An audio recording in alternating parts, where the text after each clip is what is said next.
ಚಿತ್ರಕಲೆಯನ್ನು ಪ್ರೀತಿಸುವ ಆಯಸಂಕುಚಿತನಾದ ಯುವಕ. ಪ್ರತಿದಿನ ಕಾಲೇಜಿಗೆ ಬಸ್ಗಾಗಿ ನಿಂತಾಗ ಅದೇ ಬಸ್ ಸ್ಟಾಪ್ನಲ್ಲಿ ಕಂಡುಬರುವ ಮಾಯಕ, ನಿತ್ಯ ನಗುತ್ತಿರೋ ಹುಡುಗಿ. ಅವಳ ಕೈಯಲ್ಲಿರುವ ನೀಲಿ ಛತ್ರಿ ಮತ್ತು ಅವಳು ಕೇಳೋ ಹಳೆಯ ಕನ್ನಡ ಹಾಡು ರವಿಯ ಮನಸ್ಸಿನಲ್ಲಿ ದಿನದಿಂದ ದಿನಕ್ಕೆ ನೆಲೆಯಾಗುತ್ತಾ ಹೋಗುತ್ತದೆ. ರವಿ ಮಾಯಕಾಳನ್ನು ನೋಡುತ್ತಿದ್ದಾನೆ, ಆದರೆ ಮಾತನಾಡುವ ಧೈರ್ಯ ಅವನಿಗೆ ಬರುತ್ತಿಲ್ಲ. ಪ್ರತಿದಿನ ಒಂದೇ ರೀತಿ. ಮಳೆಯ ದಿನಗಳಲ್ಲಿ ಮಳೆಯೇ ಎಷ್ಟು ಸುರಿದರೂ ರವಿ ಮಾಯಕವನ್ನು ನೋಡುವುದನ್ನೇ ಸರಿಯೆಂದುಕೊಳ್ಳುತ್ತಾನೆ. ಒಂದು ದಿನ ಬಸ್ ವಾಗಿ ಬರುತ್ತದೆ. ಮಳೆ ಜೋರಾಗುತ್ತದೆ. ಮಾಯಕಾಳ ಛತ್ರಿ ಗಾಳಿಯಿಂದ ತಿರುಗಿ ಬೀಳುತ್ತದೆ.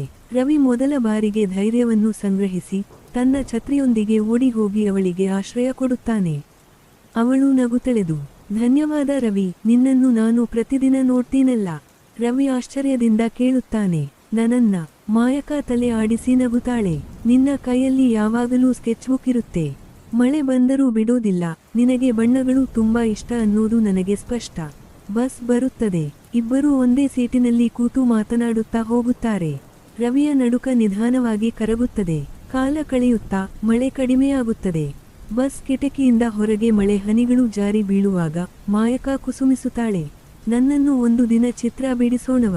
ರವಿ ನಗುತ್ತಾನೆ, ನಿನ್ನನ್ನು ಬರೆದೇನೇ ಇತ್ತೇನೆ, ಆದರೆ ನೀನು ನೋಡೋದಕ್ಕೆ ಇವತ್ತಿಗೂ ಧೈರ್ಯ ಆಗಿರಲಿಲ್ಲ.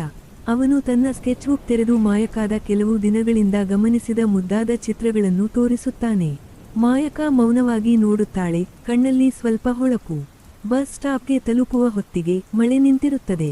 ಆದರೆ ಇಬ್ಬರ ಹೃದಯದಲ್ಲಿ ಹೊಸ ಮಳೆ ಆರಂಭವಾಗಿದೆ. ಕೊನೆ ಸನ್ನಿವೇಶ. ಮಳೆಯ ಹನಿ ಬಿದ್ದಿರುವ ರಸ್ತೆ. ಇಬ್ಬರೂ ಸೇರಿ ಒಂದೇ ಛತ್ರಿ ಹಿಡಿದು ನಡೆದು ಹೋಗುತ್ತಾರೆ. ಕ್ಯಾಮೆರಾ ಹಿಂದು ಸರಿದು ಮಳೆಯ ಧ್ವನಿ ಕೇಳಿಸಿಕೊಂಡೇ ಫೇಡು.